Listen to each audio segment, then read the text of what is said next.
earliest robots we know of in stories were mechanical creatures animated by magic. But by the time Frankenstein was published, science had mostly replaced the magic. By the time of the 20th century, robots were completely creations of science. The word robot was coined in 1920 in a Czech play and is derived from the Slavic word for slavery. The robots in that play were manufactured using biomechanics, and they were designed to do whatever drudgery humans didn't want to do. A human character in the play predicts something that sounds very much like the techno optimists of today say, quote, "In 10 years, Rossum's universal robots will produce so much corn, so much cloth, so much everything that it will be practically without price. There will be no poverty. All work will be done by living machines. Everybody will be free from worry and liberated from the degradation of labor.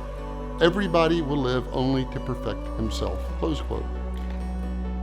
The robots' souls were not crushed by this work because they were made without souls, or feelings, or passions of any kind. Eventually, the humans stopped doing any work and let the robots do everything, until the robots finally decided to take over and kill all the humans. So let's hope this isn't a case where life imitates art.